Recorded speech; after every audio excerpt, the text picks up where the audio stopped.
Jeu entre ennemis. Prologue. 12 septembre 1952. Whitstock City. Une mégapole semblable à toutes les autres mégapoles de la côte nord-est des États-Unis d'Amérique. Du moins, en apparence. Ville portuaire, activité industrielle et commerciale florissante, elle avait su sortir son épingle du jeu lors de la précédente décennie, lorsqu'il fallait préparer la Grande Guerre. Et à présent que celle-ci était terminée, il n'était pas question pour elle de se relâcher. Il fallait aider le reste du monde à se reconstruire, sans oublier de lui présenter la facture. Tout le monde sait que la guerre est un business rentable. En revanche, ce que l'on sait moins, c'est que l'après-guerre l'est tout autant. D'abord, vous libérez en bombardant, puis vous reconstruisez ce que vous avez bombardé. Ça a l'avantage de payer 2 fois, et en prime, on vous dira merci 2 fois. Tout ça, les industriels, investisseurs et banquiers de la ville l'avaient bien compris. Et c'est pour cela qu'ils étaient ici. Ils gagnaient l'argent qu'ils dépensaient, et la ville enflait en même temps que leur portefeuille. D'ailleurs, ces gens-là ne voyaient pas du tout la guerre froide contre l'URSS d'un mauvais œil. C'était bien au contraire une opportunité supplémentaire de faire des investissements rentables dans la recherche et l'armement. Que voulez-vous ? Les États-Unis incarnent parfaitement le capitalisme, et Whitstock City incarne parfaitement les États-Unis. Ici, de jour comme de nuit, la vie ne s'arrête pas, à l'exception d'un seul quartier, le Golden Queen. Quartier résidentiel construit sur les hauteurs de la ville, à l'ouest, il donnait une vue imprenable sur toute la mégapole. À son pied, le West Quay, un quartier peu fréquentable, suivi plus à l'est du Running, le quartier des affaires, suivi de la côte, puis de l'océan. C'est dans le Golden Queen que vivent les gens les plus fortunés de la mégapole. De belles demeures entourées de carrés de gazon vert toujours bien tondus, des rues calmes et propres. Vivre ici signifiait avoir réussi sa vie. C'était un vrai havre de paix, une bulle de sérénité surplombant ce monde de fous. La nuit agissait sur le Golden Queen tel un coup de baguette magique. Une fois la nuit tombée, il n'y avait plus un bruit, plus un mouvement. Cela dénotait énormément avec l'excitation ambiante du dessous. Mais pour que la magie opère, il était important que chacun reste à sa place. Les gens du Golden Queen dans le Golden Queen, les gens du West Quay dans le West Quay.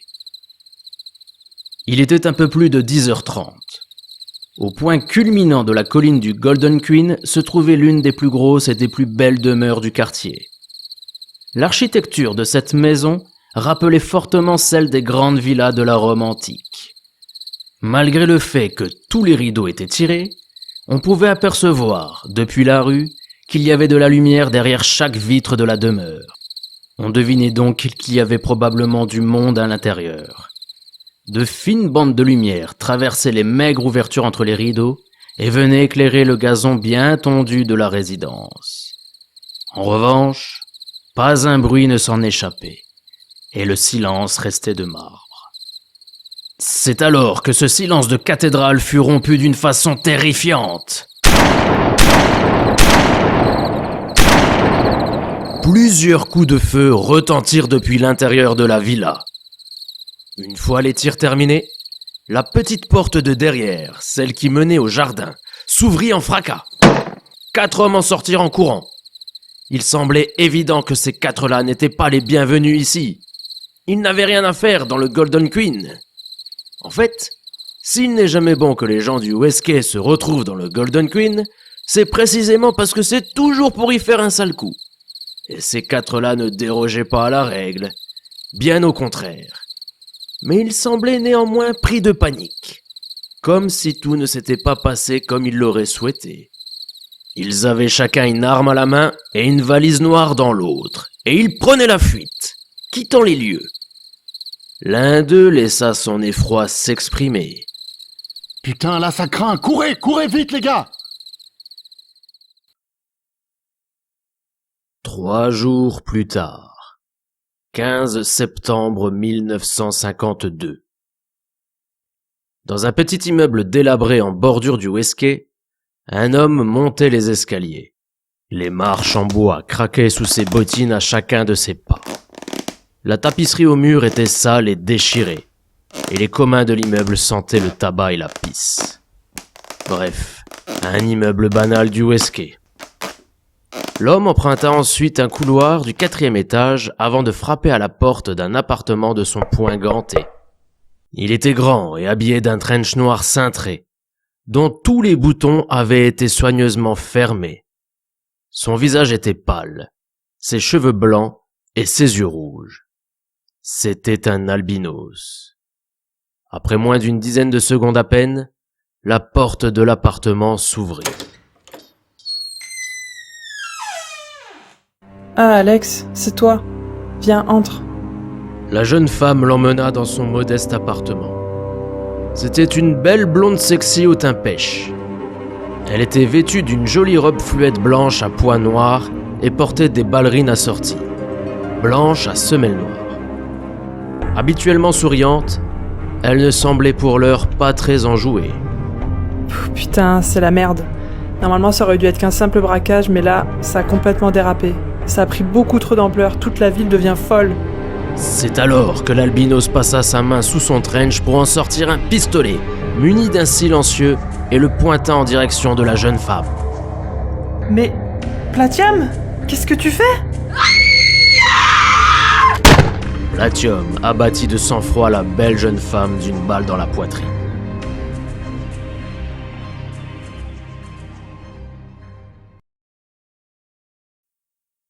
Six jours plus tôt. 9 septembre 1952. Quelque part au milieu du running, garé devant une banque, Tols était au volant de sa berline noire.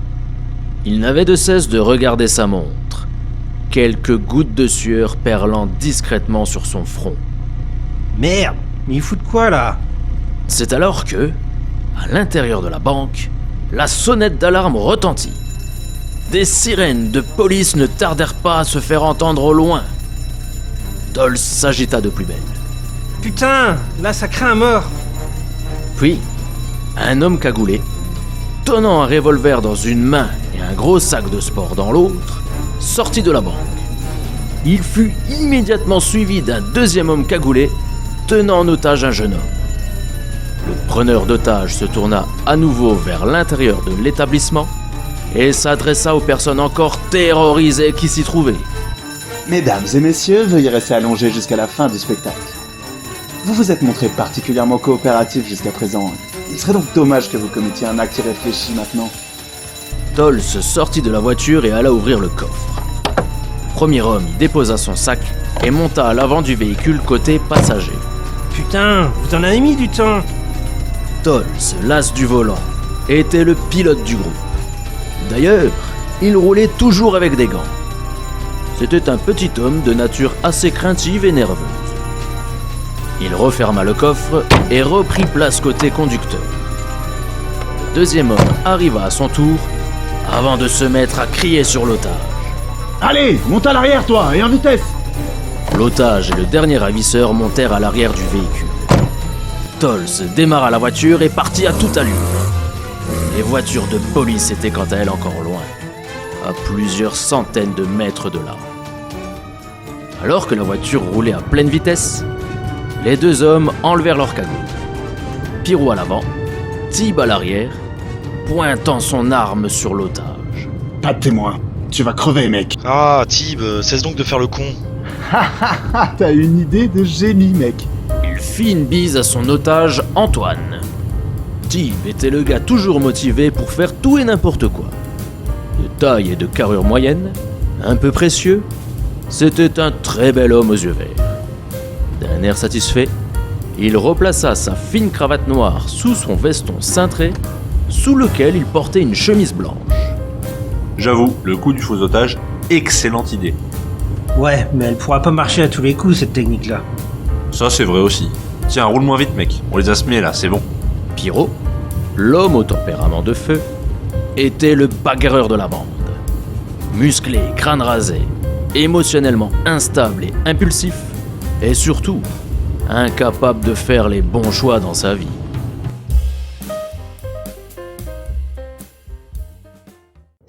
La voiture s'arrêta près d'une vieille maison sur une route reliant le Westquay à Factory Town. Cette demeure était abandonnée et oubliée de tous depuis fort longtemps. Personne à moins d'1 kilomètre à la ronde. Des herbes, à hauteur d'homme, entouraient cette maison en ruine, mais malgré tout encore debout dans ce désert humain. Les 4 hommes, tous environ la trentaine, pénétrèrent à l'intérieur du bâtiment. Nul ne savait ce qui s'était passé ici, mais certains murs étaient encore criblés de balles. Dans la pièce qui servait de salon à l'ancien propriétaire des lieux, Tols ouvrit une trappe située sous un tapis. Les 4 amis empruntèrent l'échelle qui menait à un sous-sol caché sous la maison. Pirot, toujours son sac à la main, l'ouvrit. Celui-ci était plein de billets de banque. Allez-y, servez-vous les gars. Mais attention, le strict minimum, comme d'hab. Vous savez ce qui arrivera si Lou découvre que c'est nous qui avons fait le coup. Ouais, 50% de la thune en moins. Ouais, c'est surtout qu'il risquerait de faire le rapprochement avec tous les autres braquages et toutes ces fois on lui a pas reversé son putain d'impôt. Antoine le Français. D'aspect chétif et au regard ténébreux, il mettait son imagination débordante au service du groupe. Chacun prit une liasse de billets et la mit dans sa poche. Puis, Tib en prit une deuxième. Eh oh, Tib, stop. Combien tu te prends là? Mais c'est bon, vas-y, t'inquiète, c'est pas pour moi, c'est pour faire un cadeau à Amélia. Encore? Mais ouais, mais elle me casse les couilles en ce moment, c'est pour ça. D'ailleurs, j'y vais, les gars. Faut encore que j'aille lui acheter son cadeau, et si je rentre pas avant 7h, elle va encore me prendre la tête. Mais tu viens quand même voir le match ce soir? Ouais, vas-y, je vous rejoindrai. Allez, ciao, les gars. Tib grimpa l'échelle à toute vitesse et partit. C'est contre qui que tu te bats ce soir? Un mec de New Beach. Et tu le sens comment? Bof.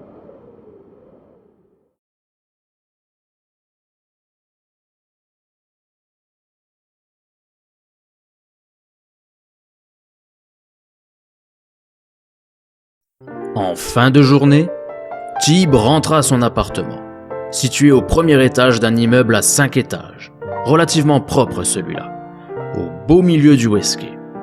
C'était un appartement plutôt coquet. Là, Amélia, sa compagne, l'attendait. C'était une jeune portoricaine. Elle avait vécu toute sa vie dans cette rue du Westquay, où ses parents habitaient toujours. C'est à cette heure-ci que tu rentres? Ouais, je suis passé à une bijouterie avant d'entrer du travail. Regarde ce que je t'ai ramené. Il lui offrit une montre. L'objet était étincelant. Oh, Tib, elle est magnifique. Comment t'as pu acheter une montre aussi chère? Ah, ça faisait déjà quelques mois que je mettais de l'argent de côté pour pouvoir te l'offrir. Amélia baissa les yeux, le regard triste. Bah, qu'est-ce qui va pas? Lou est passé tout à l'heure. Lou? Mais il voulait quoi? Il te cherchait avec Pirot, Antoine et Tols. Apparemment, il y a encore eu un braquage de banque aujourd'hui dans le centre, du coup, il voulait savoir où tu étais. Et tu lui as répondu quoi? Que tu étais au travail, après quoi, il est reparti. Ok, c'est bon alors. Tib, dis-moi la vérité, pourquoi Lou pense que c'est toi qui as fait le coup? Mais j'en sais rien, moi, il est taré de toute façon ce type. C'est toi qui es derrière tout ça? Mais non, mais je t'ai déjà dit que j'ai arrêté toutes ces conneries, moi. Le joli teint mat d'Amélia vira au rouge. Ne me mens pas, tout ça c'est à cause de tes putains de potes de merde, tu te laisses toujours influencer par tout le monde. Bon, allez, tu sais quoi? Tu me saoules, je vais au match, là. Il quitta l'appartement en claquant la porte derrière lui. Amélia resta seule sur le seuil. Ses yeux sombres embués de larmes, le poing serré sur la montre qu'il venait de lui offrir. Tib se rendit au bar du quartier, l'Iron Way, dans lequel se déroulent régulièrement en son sous-sol des matchs de boxe clandestins organisés par Lou, le chef du plus gros gang du Westquay. Ah Tib, t'es venu plus tôt finalement. Ouais, le match a déjà commencé? Non, t'arrives juste à temps. Pirot vient juste de monter sur le ring là. Antoine et Tib se frayèrent un chemin à travers la foule, amassés dans la vaste cave sombre et humide de l'Iron Way. L'épaisse fumée de cigarettes rendait l'atmosphère irrespirable. Les gars de New Beach étaient venus en nombre pour parier sur leur boxeur. Il faut dire que ce dernier avait une excellente réputation. Il pouvait donc leur rapporter gros. L'écho des voix inarticulées de tous ces truands résonnait contre les épais murs en pierre de la cave. Comme à chaque fois lors de ce genre d'événement, il y avait beaucoup d'argent en jeu. Et certains addicts comptaient réellement sur une victoire pour pouvoir s'acheter leur misérable vie. C'est pourquoi Lou avait mis en place un important dispositif de sécurité. Il y avait des hommes armés dans tous les coins.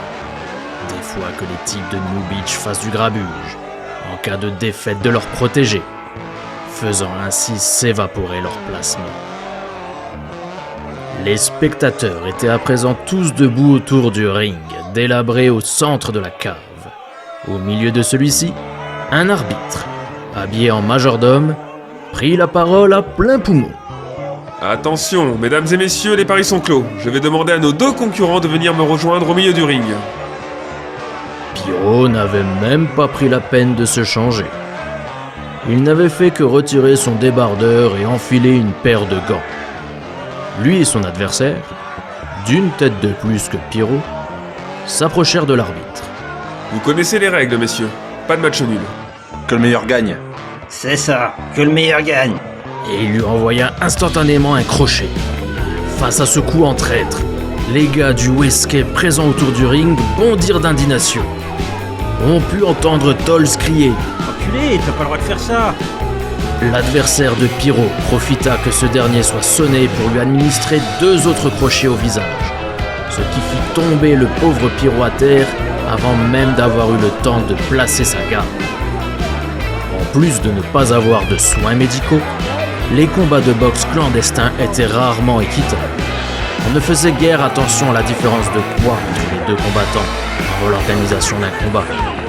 C'était pourtant la base dans ce sport lors des matchs officiels. Souvent mal arbitrés, les coups fourbes comme celui que Pierrot venait de se prendre étaient hélas monnaie courante. Voyant son boxeur à terre suite à ce coup donné avant le début du combat, Lou, qui observait depuis le fond de la cave, aurait très bien pu mettre fin à la rencontre. Il était tout puissant ici, et il perdrait de l'argent si Pierrot venait à s'incliner. Mais non, il regardait faire, sans broncher. Peut-être ne voulait-il simplement pas froisser les clients de New Beach venus dans son bar. Ou pas. Le regard serein que posait Lou sur Pierrot laissait présager tout autre chose. L'arbitre avait commencé le décompte. Pierrot reprit ses esprits et se releva péniblement. Son arcade était ouverte. Alors, t'en veux encore? Petite fiotte. Ta gueule et approche. Le boxeur s'approcha de Pierrot et chercha à le frapper à nouveau. Pierrot esquiva, une première fois, puis une seconde. Son adversaire, impatient, retenta sa chance avec un direct. Mais Pierrot, plus explosif, passa sous sa garde et lui décocha un crochet dans la mâchoire. Le coup n'était pas fort, certes, mais il était humiliant. Pierrot venait d'esquiver par 2 fois avant de venir gifler son adversaire avec une facilité déconcertante. Rouge de colère, des veines palpitantes sortant de son cou, l'adversaire de Pierrot tenta à nouveau de l'atteindre avec un rapide direct du droit. Mais Pierrot ne bougea pas. Il attendait, impatient, 2 pieds fermement ancrés au sol. Au dernier moment, il pivota, laissant le poing de son adversaire s'échouer dans le vide, à quelques centimètres de son visage. Il profita de l'ouverture pour lui placer un violent uppercut en pleine cage thoracique, ce qui lui coupa la respiration. Il enchaîna avec une série de directs en plein visage. Il était si rapide que les spectateurs peinaient à suivre ses mouvements. Pierrot ne s'arrêtait pas. C'était une vraie furie. Essoufflé, sonné et en perte de lucidité, l'adversaire de Pierrot ne put parer le puissant direct qui suivit. Il tomba au sol de tout son poids, faisant ainsi sortir le nuage de poussière qui se cachait sous le ring. L'arbitre entama un nouveau décompte, mais le combattant de New Beach, trop sonné et désorienté, ne put se relever. Ainsi s'acheva la rencontre. Dès le premier round, la foule de New Beach n'avait plus que ses yeux pour pleurer, tandis que les autres, Les mecs du quartier, en folie, acclamaient leur champion. Pyro, Pyro, Pyro, résonnait dans toute la cave.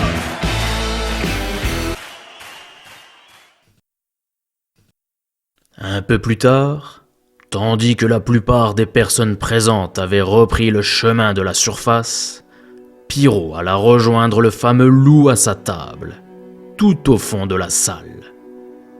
Celui-ci comptait l'argent qu'il venait d'amasser avec cette victoire, entouré de ses gardes du corps. C'était un homme assez musclé, lui aussi. Il était coiffé d'un petit chapeau blanc. Il avait une fâcheuse tendance à l'agressivité. Ce trait de caractère, joint à l'arme qu'il portait nuit et jour à la ceinture, ne rassurait guère son entourage. Son teint était pâle. Cela provenait sans doute du fait qu'il ne sortait que la nuit. Il fuyait la lumière du soleil tel un vampire. Si vous voyez Lou être contraint de sortir en plein jour, c'est que quelqu'un est sur le point de mourir. C'est bien, Pyro. T'as fait un beau combat. Je peux avoir ma part? Ah oui, bien sûr. Tiens, la voilà. Il jeta une maigre liasse de billets en direction de Pyro. C'est tout? Mais attends, c'est pas ça qu'on avait convenu. Tu sais, les affaires sont dures pour moi aussi en ce moment. Pour ne rien te cacher, j'ai comme l'impression que certaines personnes cherchent à me mettre au placard. Tu n'aurais pas quelque chose à me dire, toi, des fois? Non. Ok alors. Dans ce cas, prends ton argent et tire-toi. Ooms, l'un des hommes de main de Lou, debout derrière son chef, regardait Pyro d'un sourire narquois. Tu veux quoi, toi? Abruti, va. Ooms était plus qu'un simple homme de main pour Lou. Il était clairement son premier lieutenant. Il n'était pourtant pas très intelligent. Le fait qu'il n'ait jamais été scolarisé y était sans doute pour quelque chose. Du moins, ça n'avait pas arrangé les choses. Car oui, disons-le clairement, Ooms était bête. L'œil bovin, toujours une clope en bouche, il avait les dents et la peau jaunies par le tabac. Pourquoi Lou avait choisi Ooms comme premier homme de main, s'il était si bête, me diriez-vous? Précisément pour cela, vous répondrez Lou. Ooms exécute les ordres sans jamais poser de questions. Car oui, lorsqu'on se pose trop de questions, on a tendance à exécuter un ordre moins bien et moins vite. Et Lou, lui, n'aime pas ça. Oh non, Lou n'aime pas attendre. Ce que Lou aime, c'est que les choses soient faites vite et bien. Une fois Pyro parti, Lou s'adressa à Ooms. Abs, surveille-moi de près ces quatre-là. Je sens qu'il me la joue à l'envers.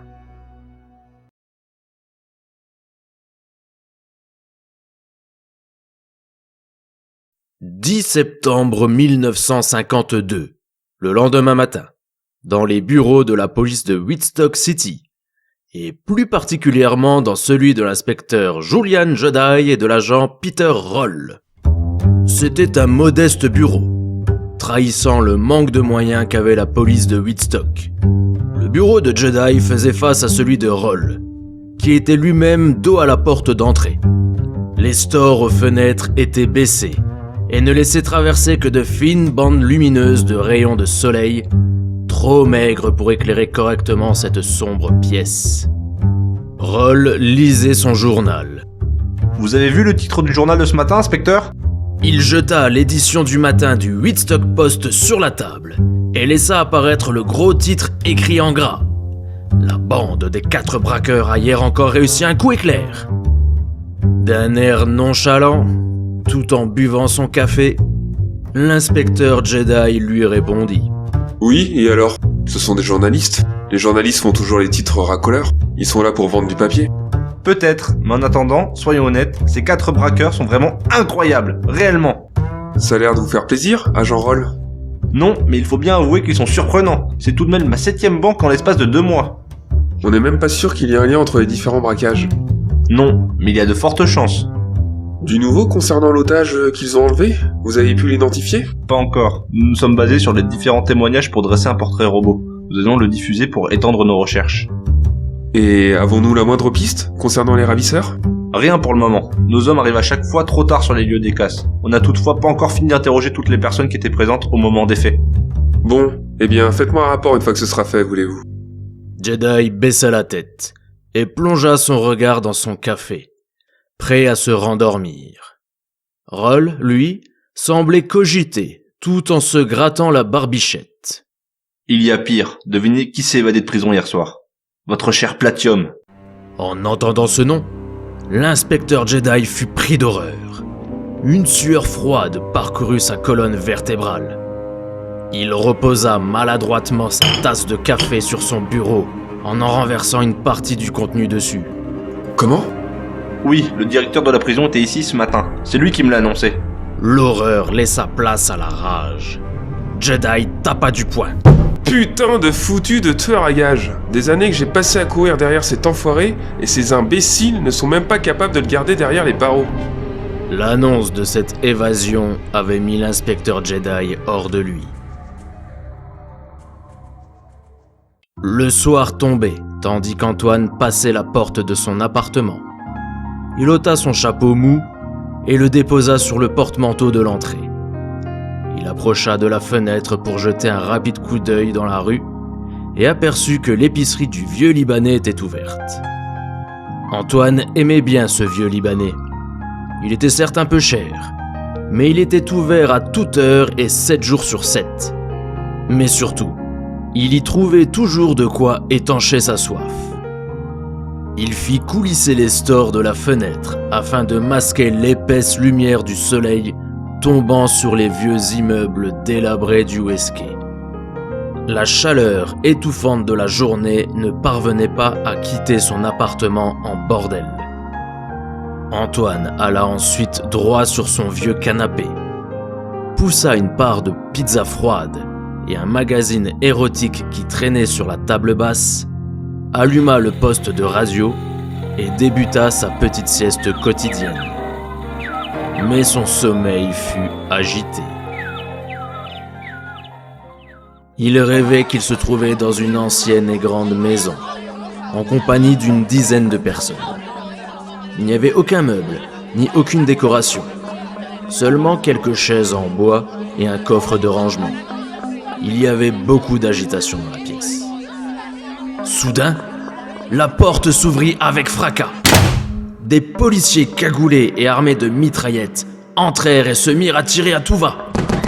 Les personnes présentes tentèrent de s'enfuir dans la pièce adjacente, mais beaucoup tombèrent sous les balles. Antoine réussit malgré tout à quitter la pièce. Il entendit alors une jeune femme pousser un effroyable cri aigu avant de s'effondrer. Une auréole de sang ne tarda pas à apparaître et à grandir autour de son corps inerte. Antoine fit demi-tour afin d'aller la secourir et se réveilla en sursaut. Il était essoufflé et en sueur. Ayant du mal à reprendre ses esprits, il se leva et se rendit dans la pièce d'à côté. Il se dirigea vers un placard aux portes vitrées et en sortit une bouteille de whisky. Il attrapa ensuite un verre dans un autre placard dans la cuisine. De sa main encore tremblante, il se servit un grand verre. Plus tard, dans la soirée, alors que la nuit était déjà tombée, il se rendit dans la rue située la plus à l'est du Westgate, en bordure avec le running. La nuit dans le Westgate était effrayante. On y entendait des cris au loin, des aboiements de chiens errants et autres bruits étranges. Le fond de l'air était humide.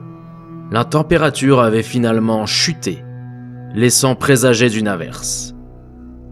Antoine portait un long manteau noir en velours qui le protégeait de ce vent froid venu de l'Atlantique, annonçant la fin de l'été. Le lieu où il s'apprêtait à entrer était une jolie maison plutôt cossue et bien éclairée, dénotant fortement avec la tristesse des bâtiments aux alentours. C'était un lieu un peu particulier. Il s'agissait d'une maison close. Étant un habitué, il salua amicalement les filles de joie qui se trouvaient dans le hall. Elles le saluèrent à leur tour avec grande gentillesse et prirent de ses nouvelles. Salut Antoine, comment ça va depuis la dernière fois? Tu viens avec moi ce soir, Antoine? Non, en fait, j'aurais voulu voir Jenny. Elle est dispo? Ah oui, bien sûr, viens, elle est à côté. Une heure passa. Antoine quitta la maison close. L'averse qu'il redoutait avait eu le temps de s'installer. Il pleuvait à seaux et le vent soufflait de plus belle. Malgré la pluie qui ruisselait le long de ses vêtements trempés, il resta un long moment immobile sur le trottoir. Il affichait un visage grave et inquiet. Les phares d'une voiture ne tardèrent pas à l'éblouir. La voiture, une berline noire, s'arrêta lentement à côté de lui. Il s'agissait de son ami Tols. Antoine entendit la voix de son ami étouffée derrière la vitre fermée de la voiture et par les gouttes de pluie qui martelaient la carrosserie. Hé Antoine, monte. On rejoint Pierrot, il est au pub là. Antoine entra dans la voiture sans tarder. Il ne regarda pas son ami et affichait toujours ce même visage peu serein. Bah qu'est-ce que t'as? C'est le fait d'aller au pute qui te fait cet effet-là? Ça te réussit pas. Tu te souviens de Jenny? Jenny, la pute? Ne l'appelle pas comme ça, je te rappelle que c'est elle qui m'a hébergé à mon arrivée aux États-Unis, alors un peu de respect pour elle s'il te plaît. C'est bon, c'est une pute quoi, j'ai rien dit de mal. Ouais, bref, j'ai un truc à vous dire.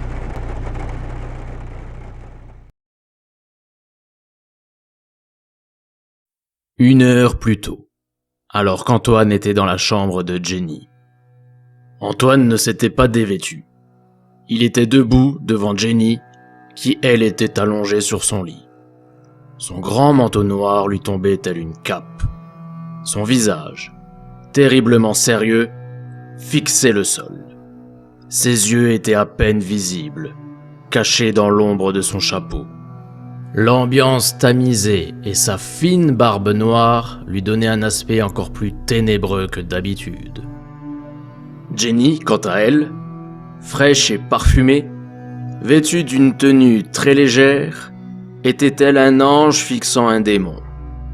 Elle fumait sa cigarette, observant Antoine d'un regard tantôt admiratif, tantôt intrigué. Antoine romput avec son mutisme. Une grande villa donc. Jenny sourit. Elle expira une bouffée de fumée, puis se redressa. Elle fouilla dans son sac à main et en sortit un papier. Tiens, voilà l'adresse. Elle lui remit le papier. Comment on rentre? Il y a une issue de secours côté jardin. L'hôte de la maison fera venir des femmes pour distraire ses invités de marque. Autrement dit, moi et les autres filles qui travaillent ici. La porte de secours ne peut s'ouvrir que de l'intérieur, donc toi et tes potes, vous devrez vous tenir prêts, car à 10h tapante, je m'éclipserai seulement quelques secondes pour venir vous ouvrir. Ensuite on entre, on vole les valises et le tour est joué. Exactement. La nuit dans le running était joyeuse. On entendait rire aux éclats sur les terrasses des bistrots, et de la musique s'échappait de l'intérieur des pubs. Après avoir raconté son entrevue avec Jenny à Tols dans la voiture, Antoine en parla à Pierrot, au comptoir du pub où il s'était rendu. Tous deux, une bière à la main, écoutaient le groupe présent ce soir-là jouer un morceau de blues. Il s'agissait pour Antoine de mieux vendre son histoire que précédemment, Tols n'ayant pas été convaincu. C'était un pub plutôt classe du running. Ça faisait du bien de voir d'autres têtes que celles du Westgate. Faut dire que la plupart des jeunes du Westgate n'avaient tout simplement pas les moyens de sortir.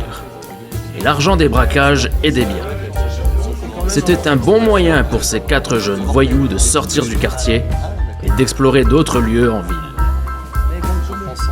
Pierrot portait un imposant blouson en cuir et écoutait l'histoire d'Antoine attentivement. Alors, qu'en penses-tu? Je sais pas, faut que je réfléchisse. Je te redirai ça. 2 jeunes femmes, une blonde et une brune, bien apprêtées et rayonnantes, venaient de faire leur entrée dans le bar. Cody, la blonde, devait présenter Bess, la brune, à Pierrot. Elle ne l'avait pas encore remarqué, mais lui n'avait de cesse de les regarder. Ces 2 jeunes femmes du running aimaient les loupards du Westgate tels que Pierrot. Tu ne disais pas que ton but dans la vie était de fonder une famille, Pierrot? Mais c'est toujours le cas, mon petit Tolz. Et tu penses que c'est avec ce genre de fille que tu vas y arriver? Écoute, l'autre jour, quand on joue au poker, t'aurais bien aimé avoir un carré d'as. Ouais, je sens venir la comparaison débile. Mais tu n'as pas eu de carré d'as. Pourtant, ça ne t'a pas empêché de jouer. Tu as avisé avec les cartes que tu avais en main. Et bien en amour, c'est pareil. On a beau vouloir rencontrer le grand amour, en attendant, on joue avec les cartes que la vie nous donne. Tolz leva les yeux au ciel, affligé. Il n'y a pas qu'en amour que c'est valable. En business aussi. Seulement moi, je suis un magicien. Je sors les as de ma manche et les mets dans ta main, Pyro. Le braquage que je te propose sera le plus gros coup qu'on ait jamais fait. Pyro s'agaça légèrement. Bon stop Antoine, j'ai déjà dit que je devais y réfléchir. Je te dis ça demain. Pyro! Ça, c'était Cody, qui venait de repérer Pyro. Pyro jeta un rapide regard sur les deux femmes, avant de s'adresser à Antoine et Tolz. Bon, désolé les gars, je vous laisse moi. Il prit son verre et se tourna vers les filles. Comment tu vas, mon Pyro? Ça va, et toi? C'est lui le mec dont je t'ai parlé. C'est vrai qu'il est plutôt mignon. Je vous offre un verre? Au même instant, Tib et Amelia entrèrent à leur tour dans le pub. Tib portait un costume et Amelia une longue robe rouge. Apercevant ses amis au comptoir, Tib se dirigea vers eux avec hâte, en oubliant presque Amelia. Hey, comment ça va les gars? Allez, je paye ma tournée, vous voulez quoi? Moi, rien. Je vais rentrer là. Bonne fin de soirée, les gars. Ok, bonne nuit mec. Puis il dit à Tib. Fais-moi une bière, tiens. Tolz quitta les lieux, et Tib, Antoine et Amelia prirent un verre au bar tous les trois. Sur scène, le groupe se mit ensuite à jouer un morceau de rock'n'roll. Waouh, j'adore cette musique. Allez, viens Amélia, on va danser. Les deux amoureux quittèrent le bar et se dirigèrent vers la piste de danse. Antoine resta donc seul au comptoir du bar, terminant sa bière, regardant à la fois Pyro flirter avec ses deux ravissantes jeunes femmes et Tib et Amelia danser sur la piste, tout en cogitant sur son futur braquage. L'ambiance de ce lieu était particulièrement chaleureuse. La clientèle, principalement des couples ou des collègues de travail, était bien élevée. Cela dénotait fortement des rustres du Westgate. Antoine ne put s'empêcher de regarder en direction d'un groupe de jeunes filles. L'une d'elles en particulier, qu'il trouvait vraiment très jolie. Il se sentit faiblir. Était-ce la fatigue ou bien l'alcool? Une fois sa bière terminée, il se leva et se dirigea vers Tib et Amelia, qui étaient toujours en train de danser. Vous permettez? Tib tendit alors volontiers la main d'Amelia à son meilleur ami. Mais Antoine se saisit de celle de Tib, et ils se mirent tous deux à danser maladroitement ensemble. Bah super. Non mais c'est quoi ces mecs-là? Mon ami, j'ai un plan qui devrait t'intéresser. C'est ainsi qu'Antoine parla de son plan à Tib, tout en dansant, profitant de la musique pour ne pas être entendu.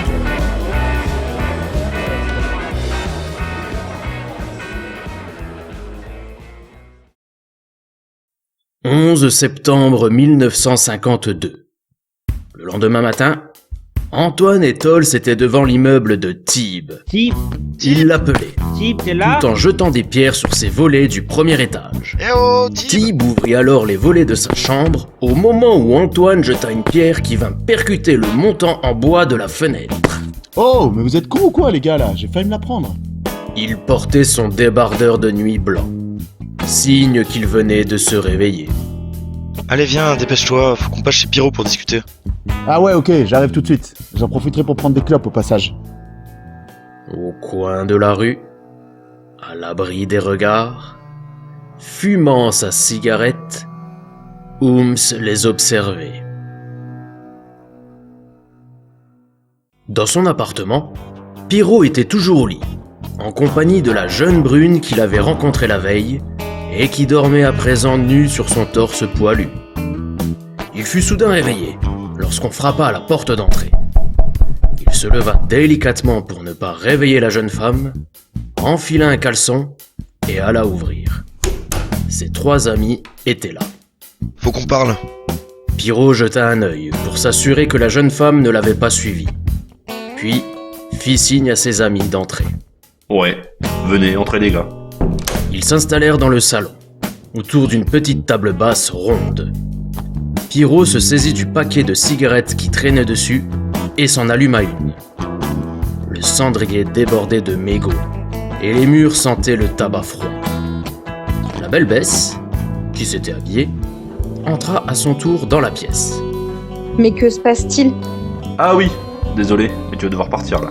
Hein? Mais pourquoi? Parce que c'est comme ça, voilà. Il la raccompagna jusqu'à la porte d'entrée, tout en la poussant d'une main sur l'omoplate. Allez, on se rappelle, hein. Ciao.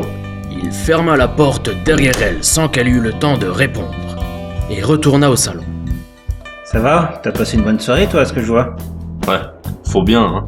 Bon, Pirot, à propos de notre conversation d'hier. Ouais, je sais pas. Vous êtes tous partants, vous, ou quoi? Franchement, pas moi. Hier, avant de rentrer chez moi, je suis passé devant l'adresse que tu m'as donnée, Antoine. Ça m'a pas rassuré. On sait pas qui vit là-dedans, ni rien. C'est trop risqué. Alors ce sera sans moi, le gars. Non, mais qu'est-ce qui vous arrive là? Mais moi, je suis chaud à mort. Ça ne sera pas plus risqué que de braquer une banque, tu sais. Écoutez, pour ma part, j'ai prévu que le dernier braquage qu'on a fait serait le dernier, justement. Désolé de pas vous en avoir parlé avant, mais moi, c'est fini. Je préfère arrêter tout ça avant qu'on ait des problèmes. De toute façon, on a toujours de l'argent de côté. Mais craquez pas, les gars. On va pas tout arrêter maintenant. Pirot, avec ce coup-là, il y a plus d'argent à braquer que n'importe quel autre braquage qu'on a déjà fait, même tous cumulés. C'est même plus d'argent liquide que l'on ait vu au cours de notre vie. Combien? 4 millions. Tolls, on fait encore ce coup-là, tous les 4, une dernière fois. Après quoi, on se retire, tous les 4, ensemble, en même temps. Ok, je vous suis. Je sens que je vais regretter. Mais ok, je marche. C'est cool, merci les gars. Après ça, promis, je vous laisse tranquille. L'heure du déjeuner approchait. Tib avait très envie de rentrer chez lui et de manger en tête-à-tête avec sa compagne chérie. Ce beau dimanche ensoleillé sera ensuite l'occasion d'une petite balade en amoureux dans le petit parc du Westgate. Mais à son retour, en entrant dans l'appartement, il vit tout sans dessus-dessous. Un seul nom lui vint alors aux lèvres. Amélia! Amélia! Il courut à l'intérieur de son appartement. Il avait si peur. Son cœur battait si fort qu'il aurait pu lui perforer la poitrine. C'est alors qu'il trouva Amélia au milieu du salon, assise par terre, en train de pleurer. Toutes leurs affaires étaient au sol et en bordel. Tib accourut et la prit dans ses bras. Elle l'agrippa de toutes ses forces, continuant de pleurer dans le creux de son torse. Qu'est-ce qui s'est passé? C'est... il est venu ici, il cherchait de l'argent liquide. Il t'a touché? Non, mais j'ai peur, Tib.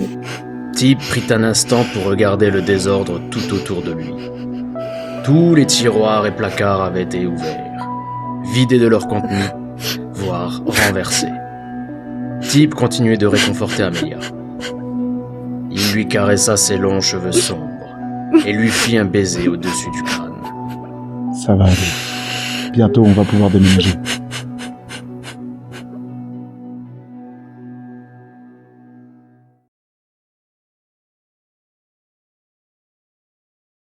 « 12 septembre 1952. Au point culminant de la colline du Golden Queen se trouvait l'une des plus grosses et des plus belles demeures du quartier. L'architecture de cette maison rappelait fortement celle des grandes villas de la Rome antique. Le soleil venait de se coucher. La nuit était reposante dans le Golden Queen. Le chant des oiseaux s'atténuait peu à peu. Seul demeurait un lointain écho porté par l'air marin. Comme un murmure dans la nuit, ce faible bruit ambiant, provenant de l'agitation de Woodstock, venait s'échouer au sommet de la colline. À l'intérieur de la villa, Mr. Bixil, le propriétaire des lieux, était en tenue de soirée. Un costume 3 pièces sur mesure, bleu marine, chemise blanche, col châle droit et petit nœud papillon rouge. C'était un homme d'environ 40 ans, assez grassouillé et au crâne dégarni. Sonia, sa servante, vint lui ajuster son nœud papillon tordu. Oh, je suis si excité, Sonia. C'est une occasion inouïe pour moi de faire des affaires avec l'URSS. Vous vous rendez compte, Sonia? L'URSS, c'est si amusant. Je n'en connais pas beaucoup dans ce pays qui peuvent en dire autant.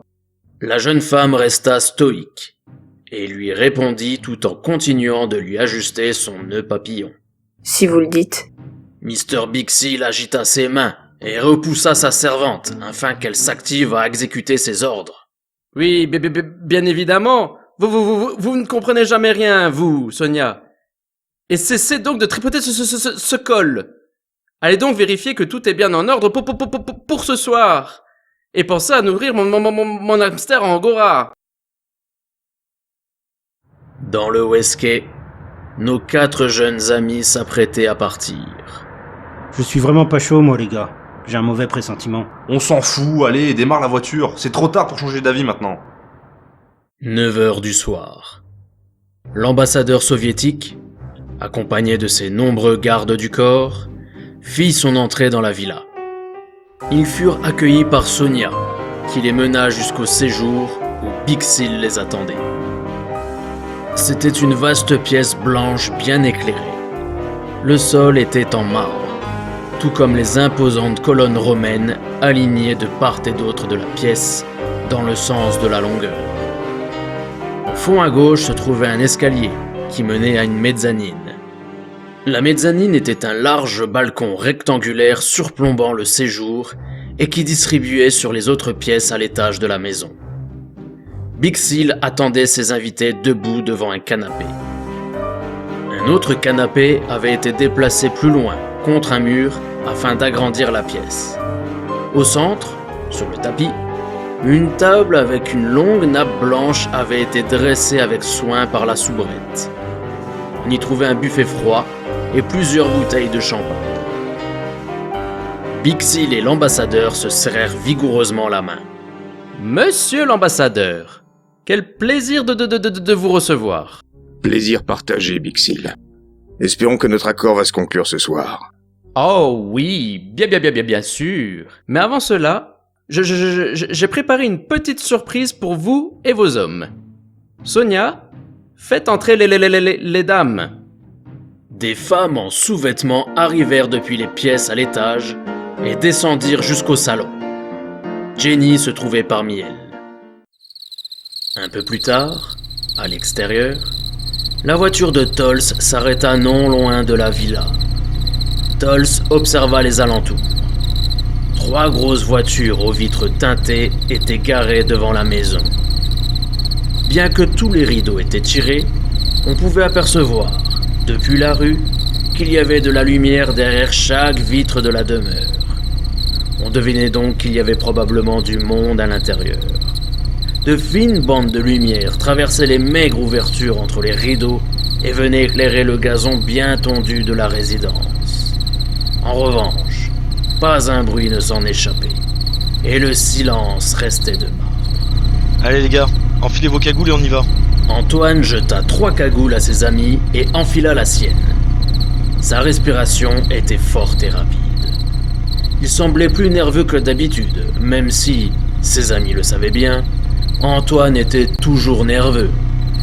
Tols prit un instant de réflexion, puis questionna. Pourquoi j'ai une cagoule, moi? Je croyais que je restais dans la voiture, comme d'hab. Non, pas cette fois. On a besoin de bras pour porter. Putain, je savais que j'aurais pas dû venir. Rouspéta-t-il en enfilant maladroitement sa cagoule. Tout de noir vêtus, les 4 amis firent le tour de la maison et pénétrèrent dans le jardin de la villa. Ils se dirigèrent ensuite vers la petite porte arrière. Et maintenant? On attend que Jenny vienne nous ouvrir. 10h-5, dans 5 minutes. Tib était, comme à son habitude, d'une assurance remarquable. L'agitation gagnait peu à peu l'intérieur de la villa. Les gardes du corps semblaient apprécier la présence des femmes. Sonia servit une coupe à l'un d'entre eux. Ce dernier lui mit une claque sur les fesses. Elle riposta aussitôt d'une main dans sa figure. De son côté, sur le canapé du fond, Jenny, assise sur l'un des gardes du corps russe, un nichon presque à l'air, enlaçait l'homme et lui faisait de grands sourires. Son regard se détourna furtivement vers sa montre. Elle aperçut 10 heures. Veuillez m'excuser. Elle lui fit une caresse et quitta ses genoux. Elle replaça ensuite sa poitrine et se dirigea vers la sortie. Comme prévu, personne ne la remarqua, jusqu'à ce qu'un autre garde du corps lui barre la route. Où tu vas comme ça, ma jolie? Je crois bien que j'ai oublié quelque chose dans la pièce d'à côté. Allez, sois gentil. Reste avec moi. Dit-il en s'approchant trop près de Jenny. Non, soyez gentil. Laissez-moi passer. À l'extérieur, les 4 amis avaient jugé bon de se cacher derrière un buisson en attendant que la porte s'ouvre. 10h10. Je crois que c'est mort, là, les gars. Bon allez, tu t'es fait poser un lapin, Antoine. C'est pas grave, on se casse. C'est alors que la petite porte s'ouvrit enfin. Antoine reconnut la silhouette de son ami. Ok, on y va les gars. Les 4 hommes coururent vers Jenny, qui retenait la porte ouverte avec sa main. Désolé pour le retard, les gars. J'ai été retenu par un gros lourd. Dans la villa, tous deux assis sur le canapé central, l'ambassadeur soviétique et Bixil concluaient leurs affaires. En tout cas, Bixil, vous au moins, on peut dire que vous savez recevoir vos invités. Mais si nous passions à la transaction, maintenant, avez-vous ce que nous vous avions demandé? Affirma-t-il en levant sa coupe de champagne. Tout est là-dedans, dit-il en tendant une valise noire. L'ambassadeur fit un signe de la tête à ses hommes. 3 gardes du corps apportèrent chacun une valise noire. Votre argent se trouve là-dedans. Mais à cet instant précis, nos 4 amis firent irruption dans la pièce, pistolet en main. Tout le monde les mains en l'air, et plus vite que ça. Je sais que vous êtes armés, alors vous allez tous, gentiment, faire glisser vos flingues vers moi. Et jouez pas au con, ou je vous descendrai sans sommation. Les gardes du corps levèrent tous lentement les mains. Mais aucun d'entre eux ne se débarrassa de son arme. Ils se contentèrent de regarder les 4 braqueurs cagoulés avec des regards d'assassins. Tib tira alors un coup de feu vers le haut. L'ambassadeur soviétique sursauta et rebondit sur son coussin du canapé. Faites ce qu'il vous dit! Sans poser de questions, les gardes du corps firent donc glisser leurs armes vers Tib. Antoine et Pirot se dirigèrent vers le canapé où étaient assis Bixil et l'ambassadeur. Ils rangèrent leurs armes et prirent les 4 valises, chacun une valise dans chaque main. Le regard d'Antoine croisa celui de Bixil, le fixant. Il lui dit d'un ton méprisant. Vous ne savez pas à qui vous avez affaire. Les 2 braqueurs tournèrent les talons et se redirigèrent vers Tib et Tols qui tenaient toujours les Russes en joue. Antoine ne se sentait pas très bien. Le stress de la situation lui donnait des vertiges. La chaleur sous cette cagoule de laine était insoutenable. Alors qu'il regagnait ses amis, passant imprudemment trop près d'un des gardes du corps main en l'air, l'un d'entre eux se sentit l'occasion d'intervenir. D'un mouvement rapide, il vint frapper Antoine au visage, le faisant tomber à terre.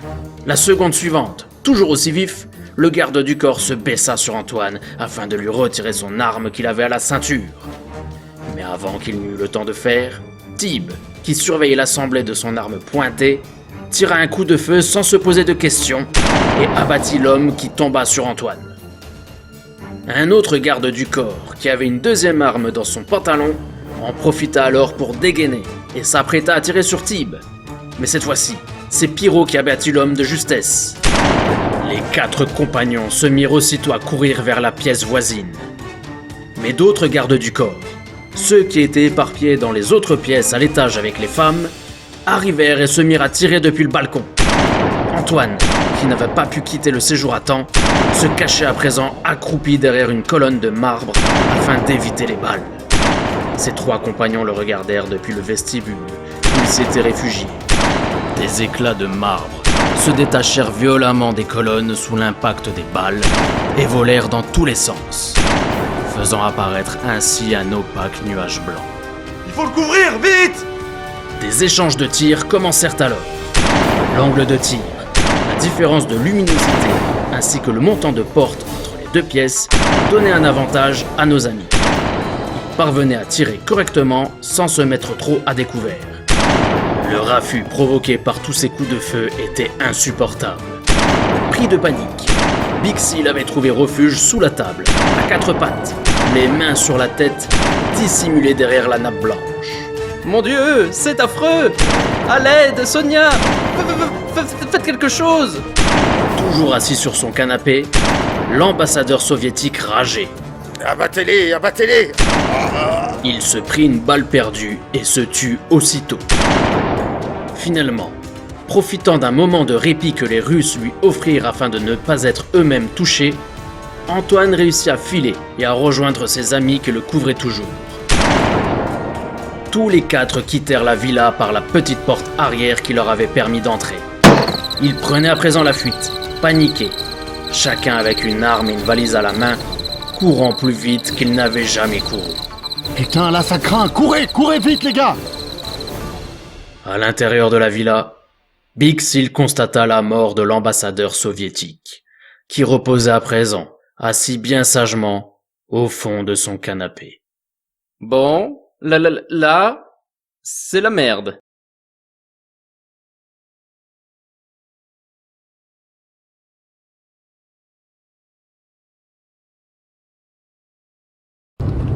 La berline noire de Tols filait à travers le Golden Queen. À l'intérieur du véhicule, la tension était palpable. Roule moins vite, mec, tu vas nous faire remarquer là. Je le savais que c'était un plan de merde. Seulement voilà, personne m'écoute jamais moi. On écoute toujours Antoine. C'est bon, arrête maintenant, on n'est pas blessé ni rien, donc c'est bon. Toujours en état de choc, Tols avait du mal à ralentir l'allure de sa voiture. Il voulait quitter ce quartier au plus vite. À côté de lui, Pierrot tremblait. Il se tenait les mains, comme pour essayer de se calmer. Putain, dire que j'avais encore jamais tué personne, moi. Fait chier. Moi non plus, ça fait trop bizarre. À l'arrière du véhicule, Tib appuya l'arrière de son crâne contre l'appui-tête et ferma les yeux. Le bruit des coups de feu résonnait encore dans sa tête. Il chuchota lentement. Putain de Roscoff de merde. Il sortit un paquet de cigarettes et un briquet de sa poche. Il voulut s'en allumer une, mais ses mains tremblaient tellement qu'il ne parvenait pas à faire sortir la moindre flamme du briquet. Énervé, il abandonna et se contenta de passer sa main dans ses cheveux.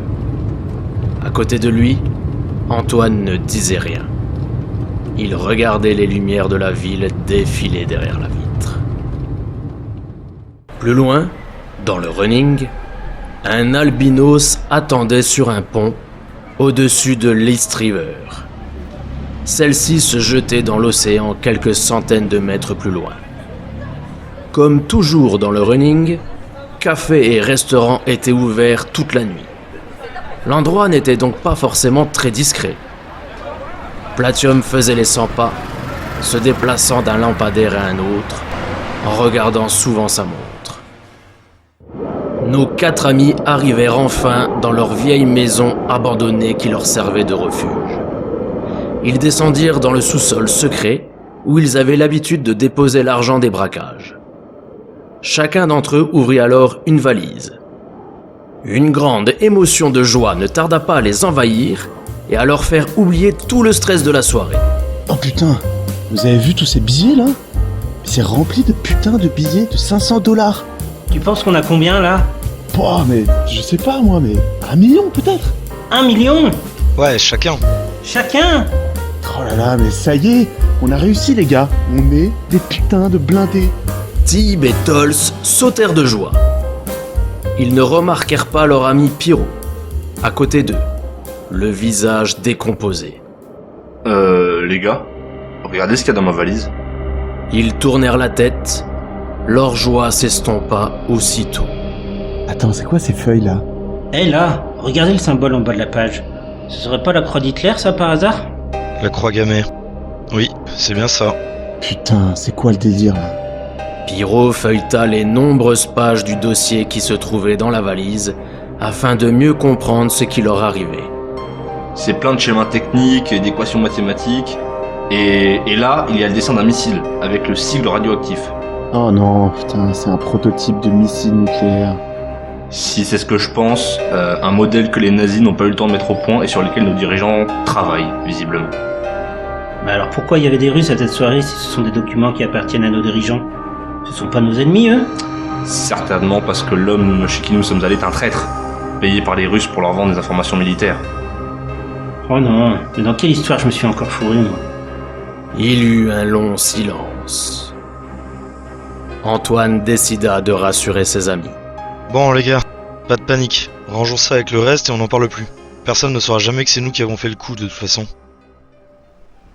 À quelques kilomètres de là, toujours dans le running, Platium entrait à l'intérieur d'une cabine téléphonique.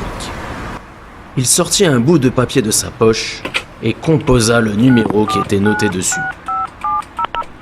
Grand maître, votre contact n'est pas venu au point de rendez-vous comme prévu. Retrouvez cette valise.